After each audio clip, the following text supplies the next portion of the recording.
Welcome to my channel. मी सुवर्णा कोरी.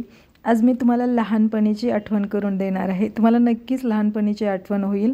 तर मी हे हरभरे घेतले आहेत आणि रात्रभर पाण्यामध्ये भिजत घातलेत आणि सकाळी ते पाण्यातून काढून घेऊन पाणी त्यातलं काढून ते सुकवून घेतलेत.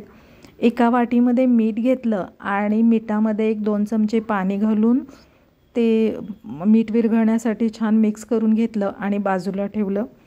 आणि तव्यामध्ये जे पाणी सुकवलेले हरभरे आहेत ते घातले आणि भाजून घेतले.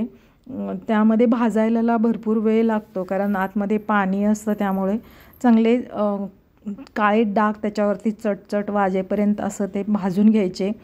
भाजल्यानंतर ते अगदी खूप असे मऊ मऊ होतात, म्हणजे पुरणासारखे असे, आणि खूप छान लागतात. तर लहानपणी आम्हाला इतर काही खाऊ नसायचं, त्यामुळं हे खूप आवडायचं. घरी हरभरे घरचे असायचे, त्यामुळं हरभऱ्याची डाळ घरीच बनवली जायची.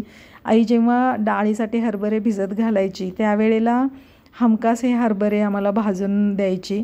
तर असे ते मऊ हरभरे भाजले की त्यामध्ये आपण जे बनवलेलं मीठ आहे, मिठाचं पाणी आहे, ते मिठाचं पाणी त्यामध्ये घालायचं आणि छान मिक्स करून घ्यायचं.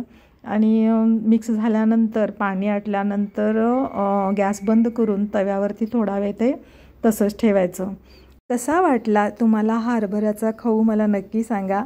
लहानपणीची आठवण आली का नाही तेही सांगा. तर भेटूया परत एका नवीन रेसिपीबरोबर. रेसिपी पाहिली त्याबद्दल धन्यवाद.